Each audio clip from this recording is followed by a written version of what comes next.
Intimidade com Deus. As chaves para a verdadeira mudança de vida. No livro de Salmos 27:5 diz: Pois no dia da adversidade ele me guardará, protegido em sua habitação. No seu tabernáculo me esconderá e me colocará em segurança sobre um rochedo. Hoje falaremos sobre um dos pontos mais importantes para uma vida cristã vitoriosa: a intimidade com Deus. O relacionamento mais próximo que todos nós temos, podendo você acreditar ou não, é com Deus. E te afirmo, quanto mais profundo esse relacionamento, maior a intimidade. E quanto mais intimidade, mais o inimigo de nossas almas tem medo de nós. Existem algumas chaves para criar essa intimidade com Deus, que falaremos no transcorrer desta mensagem, que transformarão a sua vida para sempre. Se você usá-las, desfrutará do melhor de Deus para a sua vida. O desejo de Deus é criar um relacionamento próximo, amoroso, poderoso, forte e íntimo com cada um de nós. Deus quer ser verdadeiramente nosso melhor amigo, nosso confidente e nosso apoio. O cristianismo não se resume apenas em uma ida semanal à igreja durante 1 a 2 horas somente. Existem muitas pessoas que vão apenas à igreja para buscar uma bênção e não para criar uma comunhão com outras pessoas, para serem instruídas na palavra e para adorar a Deus. O primeiro mandamento diz em Marcos, capítulo 12, versículo 30: Ame o Senhor, o seu Deus, de todo o seu coração, de toda a sua alma, de todo o seu entendimento e de todas as suas forças. Agora, como vamos amar alguém se não o conhecemos? Se você quiser verdadeiramente ter uma mudança radical em sua vida, viver uma vida em abundância em todas as áreas, viver a vida que Jesus morreu para que tivéssemos, viver sonhos que jamais ousou sonhar, primeiramente, você precisa criar intimidade com Deus.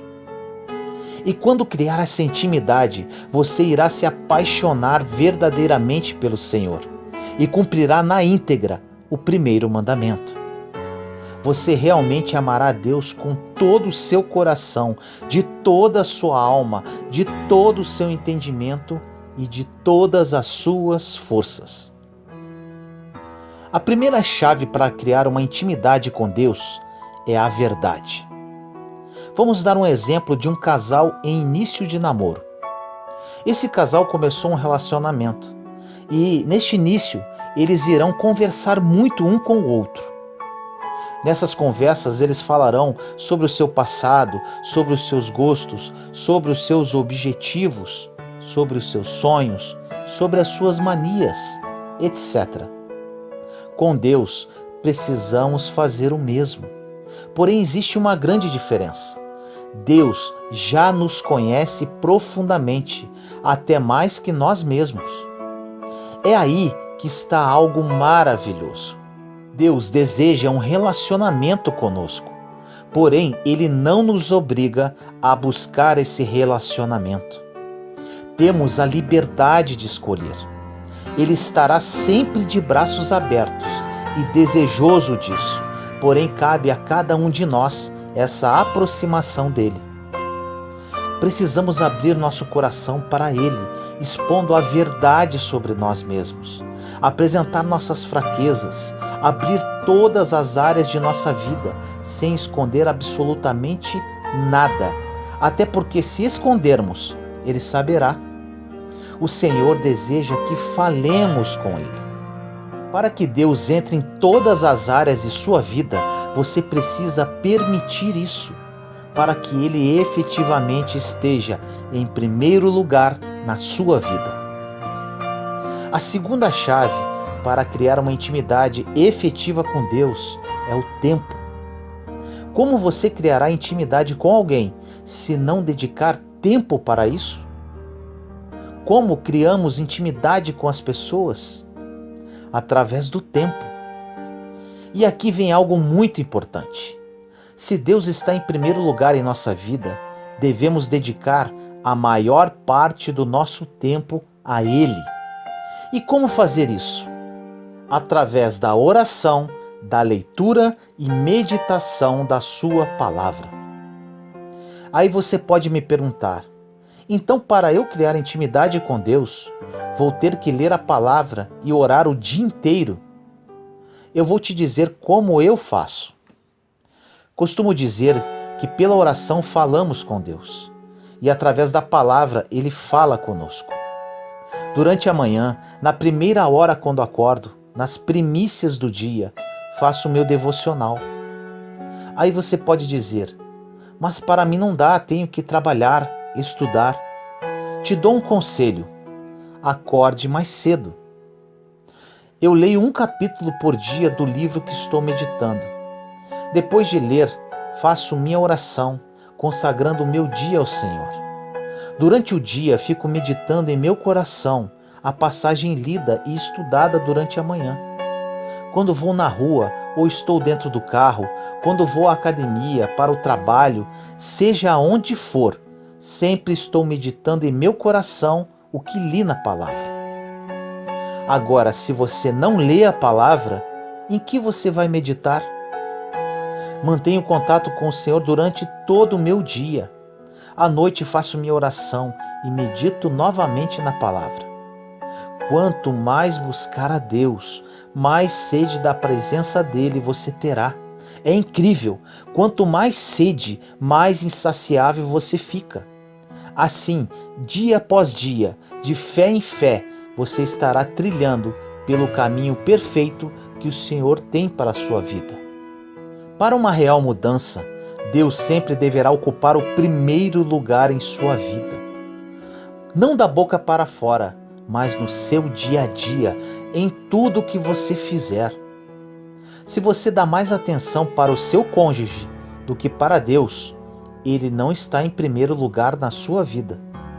Se você dá mais atenção aos seus filhos, ao seu trabalho ou aos seus amigos do que para Deus, ele não está em primeiro lugar na sua vida.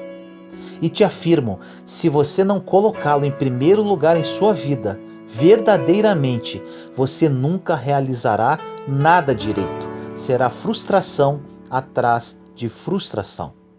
Eu sou prova viva disso. Na verdade, existe um vazio dentro de todas as pessoas que nada nem ninguém poderá preencher, somente Deus. Tudo o que vem dele é bom e para o bem. Agora você pode perguntar, como posso saber se Deus verdadeiramente ocupa o primeiro lugar em minha vida? Analise-se agora. Se você é uma pessoa infeliz em algum aspecto, Deus ainda não ocupa o primeiro lugar em sua vida. Porque quem se torna nova criatura em Cristo Jesus possui uma alegria que é inexplicável ao entendimento humano. Um servo verdadeiro de Cristo, apesar dos seus problemas e tribulações, independente de qualquer circunstância, está em paz e alegre, pois sabe que tudo está no controle do Pai. Precisamos ter seriedade e responsabilidade em nosso relacionamento com Deus. Quando perseveramos nessa caminhada, começamos a caminhar de acordo com a vontade dele e sendo conduzidos pelo Espírito Santo. Existe um poder e autoridade à nossa disposição que somente poderá se manifestar através do tempo de relacionamento e intimidade com Deus. O maior exemplo de intimidade com o Pai foi Jesus Cristo. Se você ler e meditar na palavra, poderá observar que Jesus não tinha problema nenhum com o inimigo. Onde ele chegava, o inimigo saía. Você pode dizer, mas ele era Deus Filho. Jesus foi humano em tudo, menos no pecado. Na verdade, ele tinha poder e autoridade sobre o inimigo. Nós Temos o mesmo poder e autoridade no nome de Jesus. Temos a mente de Cristo, porém precisamos assumir essa autoridade. Jesus passava muito tempo com o Pai em comunhão, em oração e relacionando-se com Ele. Para conhecer Deus e amá-lo em espírito e verdade, precisamos conhecê-lo, e para isso não existe uma receita mágica.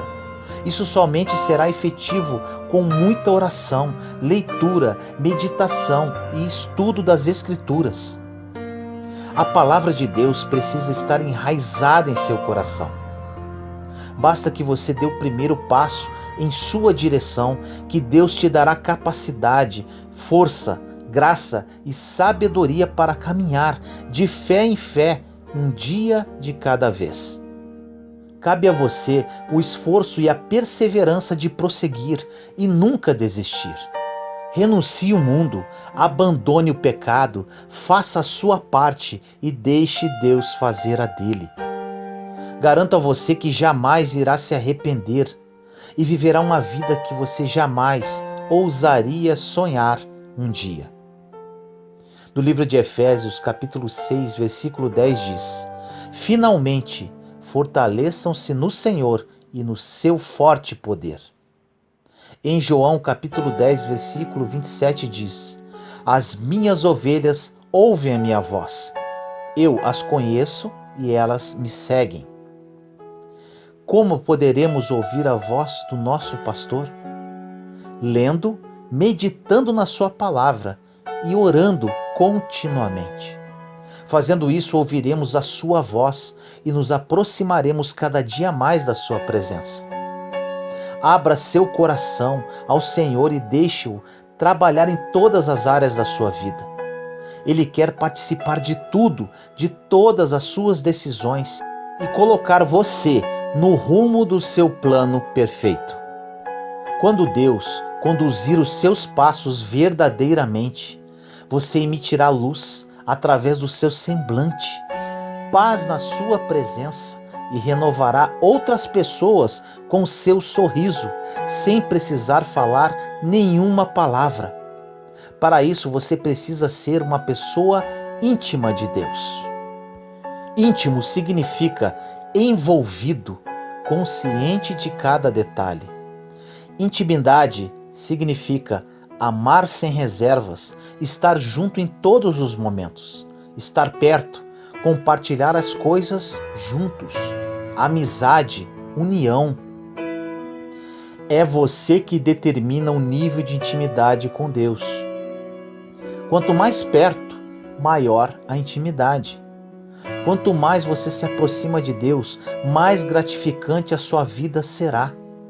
Para isso, você precisará investir o seu melhor tempo na presença dele e buscá-lo de todo o seu coração, de toda a sua alma e de todo o seu entendimento.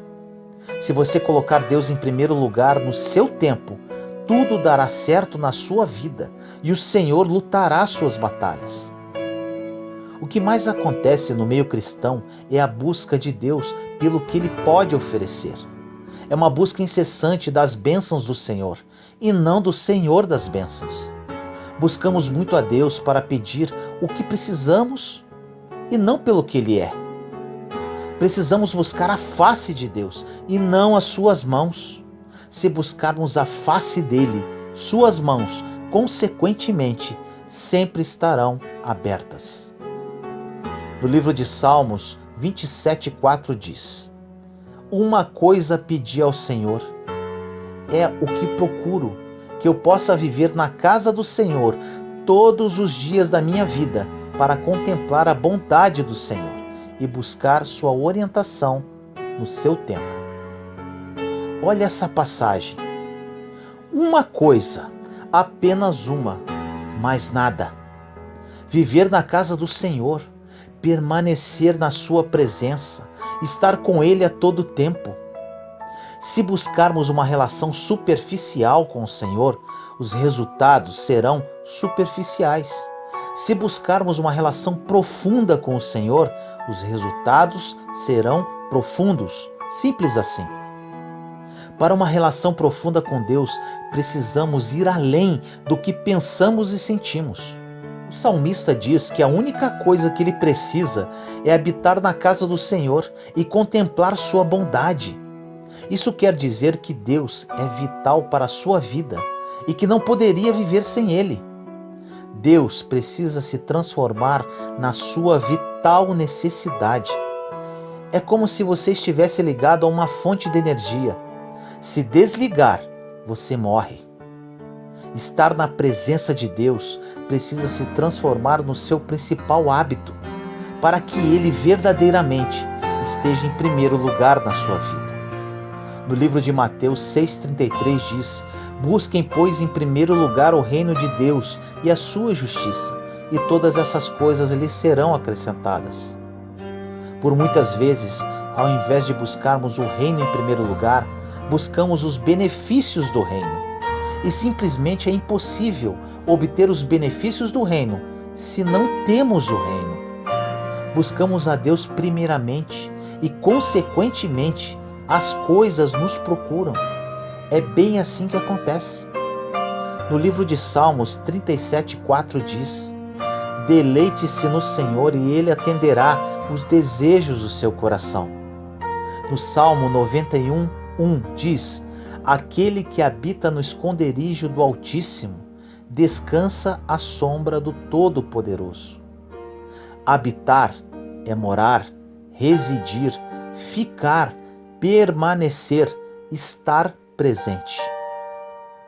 No Salmo 31,20 diz: no abrigo da tua presença os escondes das intrigas dos homens. Na tua habitação os proteges das línguas acusadoras. Essas são algumas dentre diversas passagens que nos mostram o quanto é maravilhoso viver em comunhão e intimidade com Deus. Quando encontramos abrigo nele, nada neste mundo poderá nos atingir, nada de mal terá um real efeito sobre a nossa vida. Meu deserto e real encontro com Deus começou no final do mês de julho de 2017. Muitas pessoas me perguntam como que em tão pouco tempo, ou seja, em pouco mais de 2 anos, Deus transformou minha vida de uma forma sobrenatural e intensa. Confesso que ainda tenho muito a caminhar, mas respondo para essas pessoas que minha vida mudou devido à intimidade que criei com o Senhor. Como eu desenvolvi esta intimidade, você ouviu no transcorrer desta mensagem. Agora, muito importante, Deus quer relacionar-se intimamente com todos os seus filhos.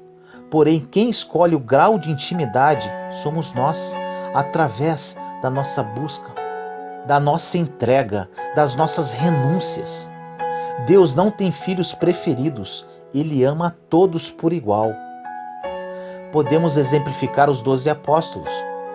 Dos 12, 3 eram mais íntimos de Jesus: Pedro, João e Tiago. E dos 3, João era o mais íntimo de Jesus. Por quê? Porque João se aproximou mais de Jesus, relacionou-se mais com ele. Outro exemplo encontramos em Lucas capítulo 10, versículos de 38 a 42, que diz: caminhando Jesus e os seus discípulos chegaram a um povoado, onde certa mulher chamada Marta o recebeu em sua casa. Maria, sua irmã, ficou sentada aos pés do Senhor, ouvindo-lhe a palavra. Marta, porém, estava ocupada com muito serviço. E, aproximando-se dele, perguntou: Senhor, não te importas que minha irmã tenha me deixado sozinha com o serviço? Dize-lhe que me ajude. Respondeu o Senhor: Marta, Marta, você está preocupada e inquieta com muitas coisas. Todavia, apenas uma é necessária. Maria escolheu a boa parte, e esta não lhe será tirada. Marta estava preocupada com muitas coisas e Maria escolheu a única coisa que importava. Há tempo para o trabalho e há tempo para adorar. Porém, precisamos estipular prioridades e equilíbrio e nunca se esquecer que o tempo para Deus é primordial para a nossa sobrevivência. Quanto mais perto você chegar de Deus, mais intimidade criará e mais gratificante será a sua vida. Senhor amado e misericordioso, nos colocamos em Sua santa presença neste momento. Peço a Ti, Pai, que através desta mensagem, meus irmãos e irmãs em Cristo criem a consciência que para uma real mudança de vida precisam criar intimidade contigo. Na minha vida foi assim. Quanto mais me aproximei de Ti, mais graça recebi, mais minha vida foi transformada. Que eles usem as chaves para um real relacionamento contigo, a verdade e o tempo. Que hoje seja um divisor de águas na vida de cada um deles e a sua vontade prevaleça. Toque corações, Senhor, transforme vidas, que a vida de cada um deles nunca mais seja a mesma e que seu nome seja glorificado. Assim nós oramos, em nome do nosso Senhor Jesus Cristo. Amém. Jesus está voltando? O que você sabe sobre a volta de Jesus? No livro de Mateus, capítulo 24, versículo 44 diz: Assim também vocês precisam estar preparados, porque o Filho do Homem virá numa hora em que vocês menos esperam. Meu querido irmão e irmã, preste muita atenção nessa mensagem, pois com certeza ela poderá ser um divisor de águas na sua vida cristã. Tudo na palavra de Deus mostra que Jesus está voltando para arrebatar os seus escolhidos. Mas quando será isso? O que ainda precisa acontecer para que Jesus volte? Essas perguntas têm respostas simples na Bíblia, mas se tornaram complicadas e confusas por causa de falsas profecias e doutrinas. Então, para que não haja mais qualquer tipo de dúvida a respeito da volta de Jesus e principalmente para que você esteja preparado para quando esse dia chegar, vamos falar sobre 7 sinais de que Jesus está voltando. O primeiro sinal: guerras e conflitos.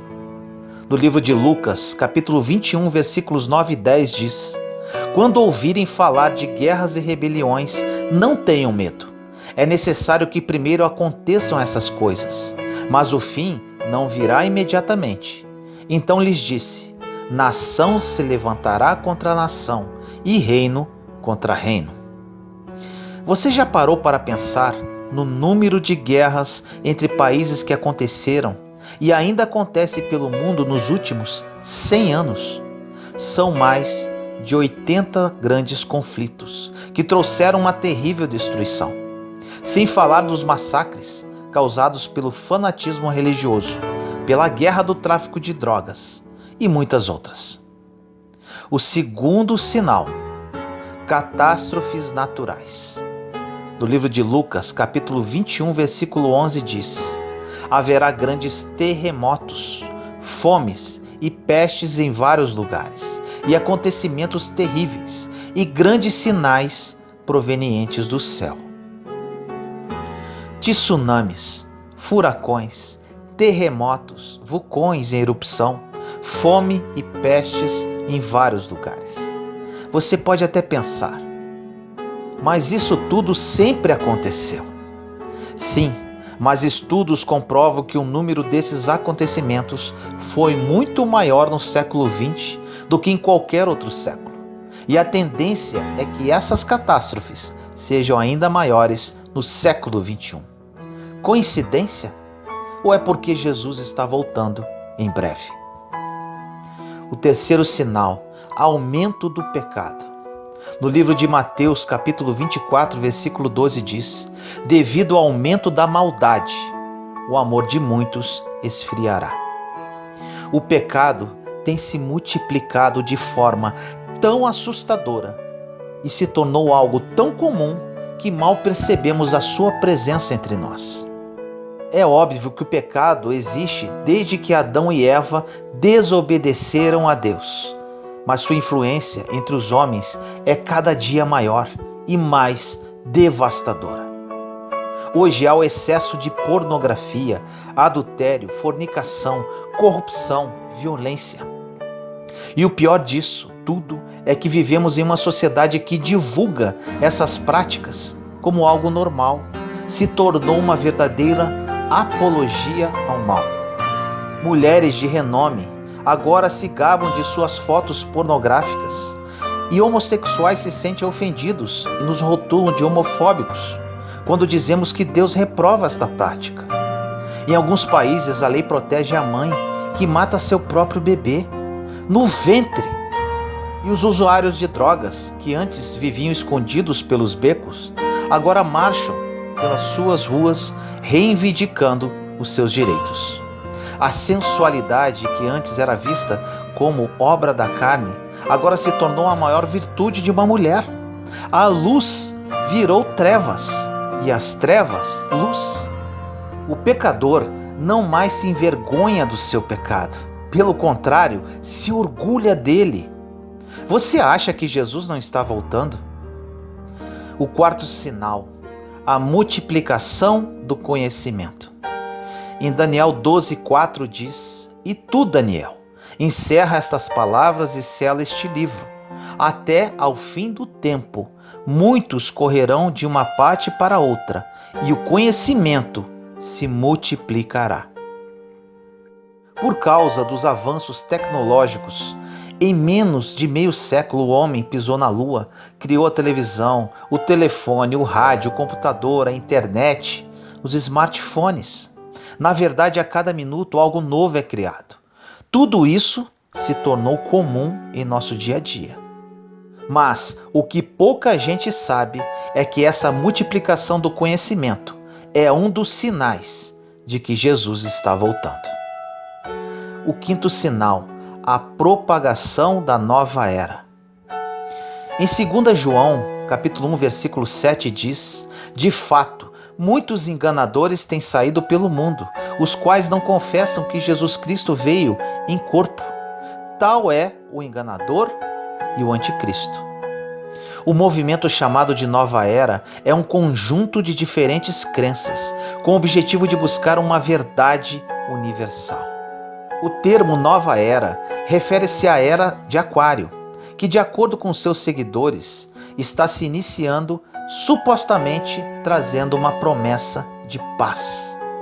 A Nova Era ensina que para ser salvo não é preciso se arrepender dos pecados e crer em Jesus Cristo como Salvador. Basta apenas buscar o próprio aprimoramento da alma, chamando de evolução. Com isso acreditam na evolução do homem vindo do macaco e até mesmo em extraterrestres, como seres mais evoluídos. Ou seja, esse movimento não confessa que Jesus é um enviado de Deus para salvar e libertar o homem do pecado. O sexto sinal, renascimento de Israel. No livro de Isaías, capítulo 66, versículo 8 diz: Quem já ouviu uma coisa dessas? Quem já viu tais coisas? Pode uma nação nascer num só dia? Ou pode-se dar à luz um povo num instante? Pois Sião ainda estava em trabalho de parto e deu à luz seus filhos. Jesus veio ao mundo como descendente de Davi e seria o Messias de Israel. Mas os judeus o rejeitaram e no ano 70 depois de Cristo foram expulsos da Judéia e dispersos pelo mundo. Assim, Jesus profetizou que um dos sinais de que ele estaria voltando seria o renascimento da nação de Israel, com a volta do povo judeu para a sua terra. E isso aconteceu. Logo após a Segunda Guerra Mundial, a ONU votou em favor disso e no dia 15 de maio de 1948 estava criado oficialmente o Estado de Israel. Este povo, que estava espalhado no mundo inteiro por quase 2000 anos, se tornou uma nação independente. Este foi o sinal-chave pelo qual todos os outros sinais de que Jesus está voltando começaram a aparecer. O sétimo sinal, o surgimento do anticristo. Em 2 Tessalonicenses, capítulo 2, versículos 3 e 4 diz: Não deixem que ninguém os engane de modo algum. Antes daquele dia virá a apostasia, e então será revelado o homem do pecado, o filho da perdição.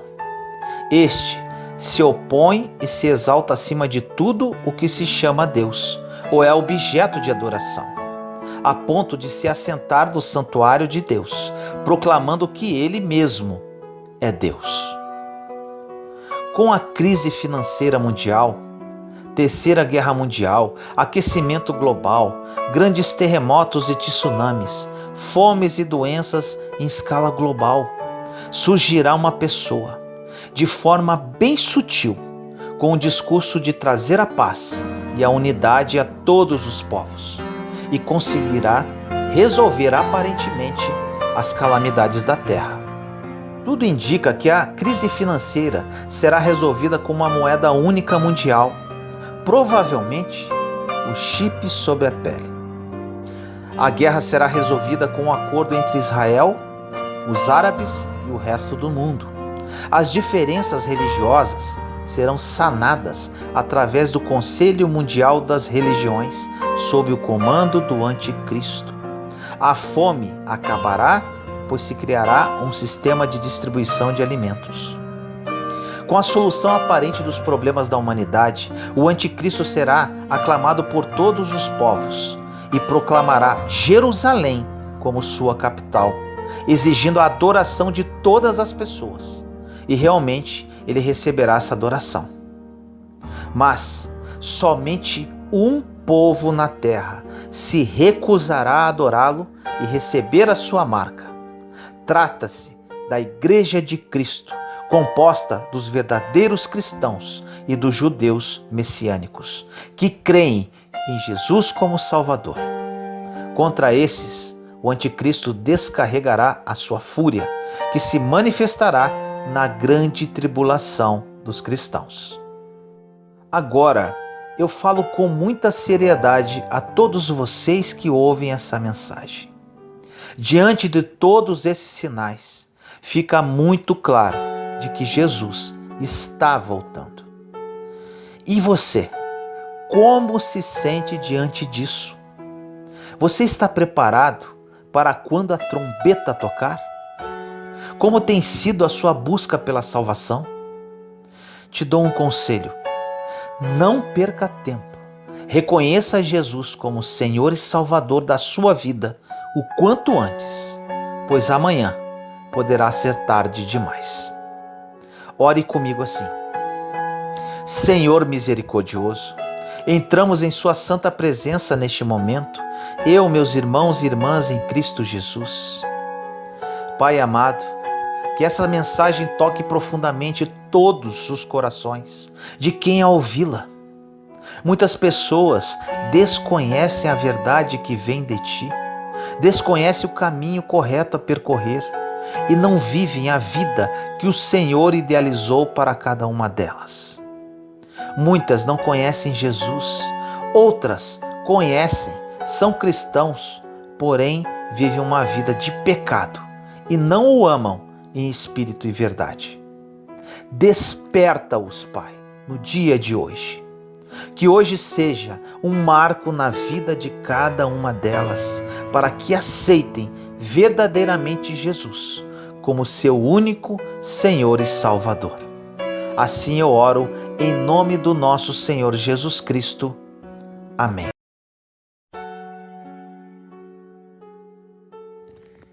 Não julgue as pessoas. Não julgueis, para não sejais julgados.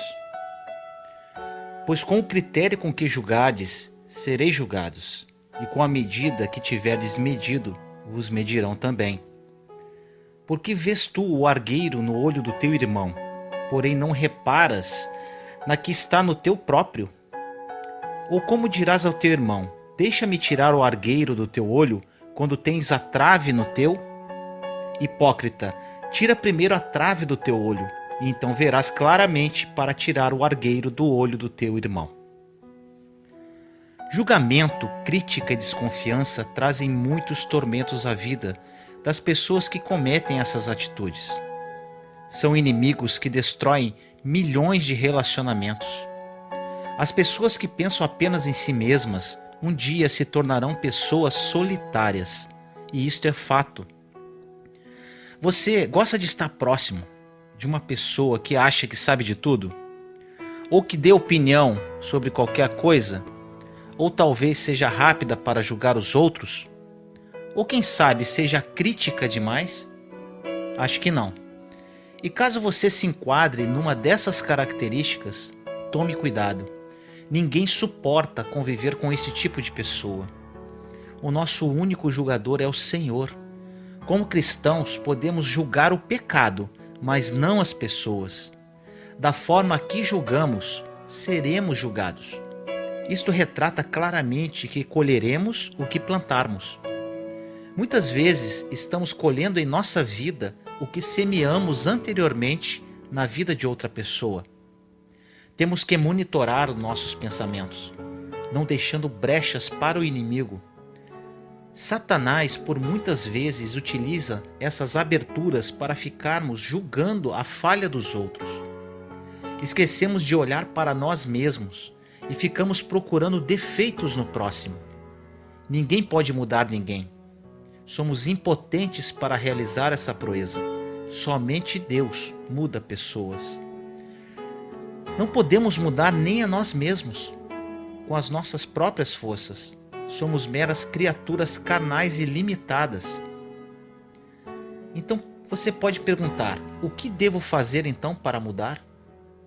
Podemos cooperar com o Espírito Santo e permitir que ele faça parte dele. O primeiro passo para qualquer liberdade, entretanto, é encarar a verdade que o Senhor está tentando nos mostrar. Quando o Espírito Santo começa a agir em nossa vida, a verdade sobre nós mesmos vem à tona. Os segredos mais escondidos do nosso subconsciente submergirão. Fato que achamos que estavam esquecidos ou de alguma forma escondemos de nós mesmos, vão aparecer. Tudo que está oculto, todas as mentiras e todas as verdades surgirão em nossa mente. É muito dolorido descobrir o quanto somos imperfeitos, mas ao mesmo tempo é libertador entregar todas as nossas mazelas nas mãos do Senhor. Começará um processo de cura e libertação. Ganharemos um novo coração. A pedra vira carne. São nesses momentos que muitas pessoas desistem de caminhar na fé, pois não querem revelar a verdade para si mesmas. O que aconselho é que não desista, persevere, porque a libertação de nossos rumores internos nos traz uma paz divina, incompreendida pelo homem. Quando conhecemos a nós mesmos profundamente, olhamos para os outros de forma diferente.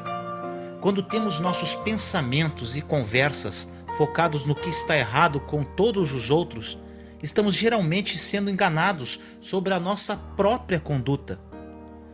Portanto, Jesus ordenou que não nos preocupássemos com o que está errado com os outros, quando temos tantos erros com nós mesmos. Permita que Deus lide com você primeiro. Então, você aprenderá a forma bíblica de ajudar seu irmão a crescer em sua caminhada cristã. Ore comigo assim: Senhor, me coloco em sua presença neste momento. Peço a Ti que revele todas as verdades sobre mim, por mais ocultas e dolorosas que sejam. Me cure e me liberte de todos os maus pensamentos e sentimentos que estão dentro do meu ser. Quero uma nova vida. Reescreva minha história. Me molde, Deus, da forma que Tu queres que eu seja. Quero sonhar os sonhos de Deus. Não quero mais julgar as pessoas. Quero um recomeço, um novo coração, uma nova mente. Julgo as pessoas para fugir de mim mesmo. Tenho consciência que não devo mais julgar ninguém, pois nossa luta não é contra as pessoas, mas sim espiritual. Pai, livra-me de julgar meus semelhantes de maneira severa e impiedosa, que eu seja misericordioso com eles. assim como és misericordioso comigo. Em nome do nosso Senhor Jesus Cristo. Amém.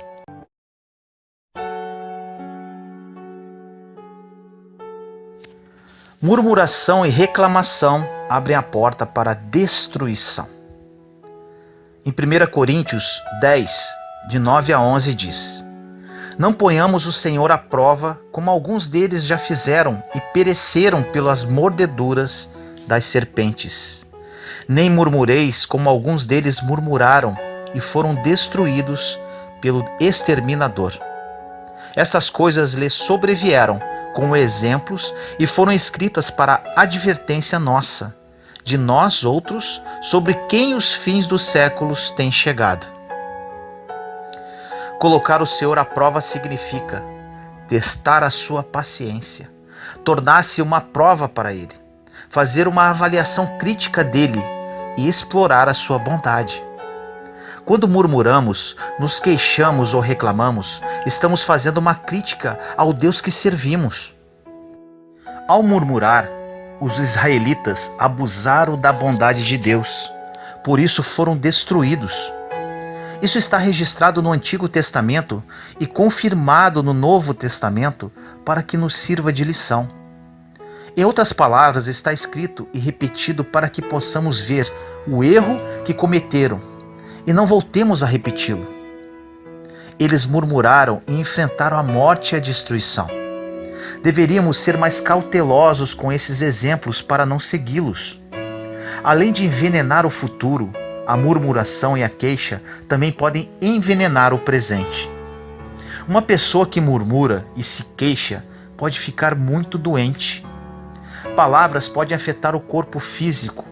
Elas podem trazer cura ou pode abrir a porta para a doença. Doença traz doença. No livro de Provérbios 15:4 diz que a língua tem um poder de curar. Diz assim: a língua serena, ou seja, com seu poder de cura, é árvore de vida, mas a perversa quebranta o espírito. Pense nisso. Uma pessoa que tem uma mente calma e tranquila tem saúde para o corpo. Ao contrário no que diz Provérbios 14:30, o ânimo sereno é a vida do corpo, mas a inveja é a podridão dos ossos.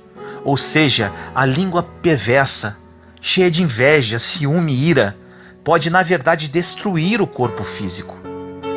Ira é raiva, e a maioria das pessoas que murmura está com raiva de alguma coisa. Por isso podemos afirmar que as pessoas que se queixam, murmuram e reclamam não têm a mente calma e tranquila. O louvor e a ação de graças liberam energia e cura física. Quando se sentir mal fisicamente ou emocionalmente, louve a Deus na igreja ou em casa, que experimentará uma libertação de todos os sintomas negativos. Creio que uma pessoa deveria se sentir ótima pela manhã, depois de uma boa noite de sono. Mas por vezes, em momentos de desgaste físico, podemos nos sentir mal pela manhã. Discipline-se de passar um tempo de qualidade com o Senhor nas suas manhãs, incluindo tempo de louvor e ação de graças. Pode ter certeza que isso será maravilhoso para você fisicamente, emocionalmente e espiritualmente. Murmuração e reclamação abrem a porta para a destruição. Quando murmuramos, Deus leva isso para o lado pessoal. Ele considera que estamos abusando da sua bondade. Deus é bom e quer nos ouvir falando da sua bondade. Ore comigo assim: Meu Senhor, me perdoe. Me perdoe pelas vezes que murmurei, que falei contra meu irmão, que disse palavras torpes e sem sentido.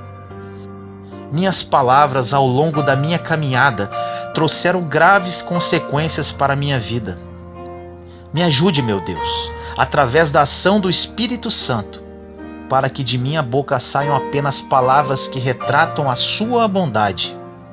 Me afaste e me proteja da inveja, da ira, do ciúme e da língua perversa. Quero apenas te louvar e agradecer com meus lábios e me tornar uma pessoa cheia da tua graça. levando palavras cheias de unção e de encorajamento aos meus irmãos. Assim eu te peço, em nome do nosso Senhor Jesus Cristo. Amém.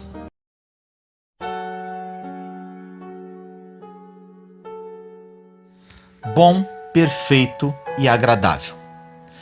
No livro de Romanos 12:2 diz: E não vos conformeis com este mundo, mas transformai-vos pela renovação da vossa mente, para que experimenteis qual seja a boa, agradável e perfeita vontade de Deus. Esse versículo foi um divisor de águas na minha vida cristã. Deus tem um plano bom, perfeito e agradável para mim e para você, mas para isso precisamos ser transformados pela renovação da nossa mente. Esse processo de renovação da mente tem sido o meu foco de transformação e minha vida tem mudado radicalmente dia a dia. Como disse, Deus tem planos bons, agradáveis e perfeitos para seus filhos. Ele quer que nos transformemos em pessoas com mentes renovadas, que vivam para obedecê-lo e honrá-lo. Tendo em vista que Deus deseja somente o melhor para nós e deu seu Filho para tornar essa nova vida possível, com toda alegria, devemos oferecer-nos a Ele como sacrifício vivo e colocar-nos a seu serviço, conforme diz em Romanos 12:1. Rogo-vos, pois, irmãos, pela compaixão de Deus, que apresenteis o vosso corpo em sacrifício vivo, santo e agradável a Deus, que é o vosso culto racional.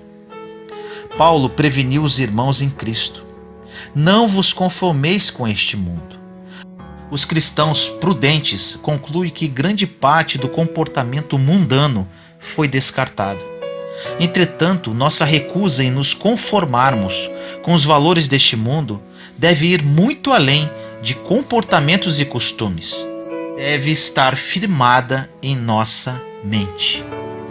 Deixe Deus transformá-lo em uma nova pessoa, transformando a sua maneira de pensar. É possível evitar a maioria dos costumes mundanos e continuar a ser orgulhoso, cobiçoso, egoísta, rebelde e arrogante. Somente quando o Espírito Santo renova, reeduca e redireciona a nossa mente, somos verdadeiramente transformados.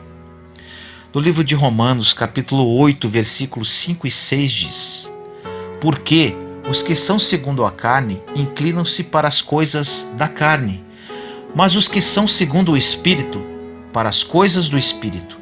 Porque a inclinação da carne é morte, mas a inclinação do Espírito é vida e paz.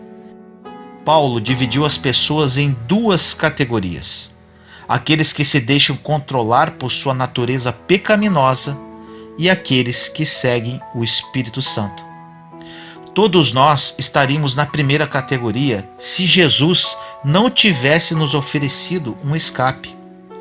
Uma vez que tenhamos respondido sim a Ele, continuaremos a segui-lo, porque seu caminho nos traz a vida e a paz. Devemos diariamente preferir conscientemente centralizar nossa vida em Deus. Leia a palavra de Deus para descobrir as diretrizes divinas e passe a segui-las. Em cada situação de perplexidade, pergunte a si mesmo: o que Jesus gostaria que eu fizesse? Quando o Espírito Santo indicar o que é certo, faça-o imediatamente. Ore comigo assim: grande e maravilhoso Deus, meu Pai amado, seus planos para a minha vida são bons, perfeitos e agradáveis. Quero vivê-los na sua plenitude. Entendo que, para que isto ocorra, preciso ser transformado pela renovação da minha mente. Me ajude, Senhor, neste processo de renovação através da ação do seu Santo Espírito. Rasgue os meus planos e projetos pessoais para viver a sua vontade, que é muito melhor do que eu possa imaginar. Quero seguir minha vida segundo o seu propósito. Me ajude poderosamente para honrar e glorificar o seu nome neste mundo caído. Assim eu peço, em nome do nosso Senhor Jesus Cristo. Amém. Juntos somos fortes. Compartilhe esta mensagem para que mais pessoas sejam edificadas. Inscreva-se no canal e acione o sininho para ser notificado de novos vídeos. Te amo em Cristo Jesus.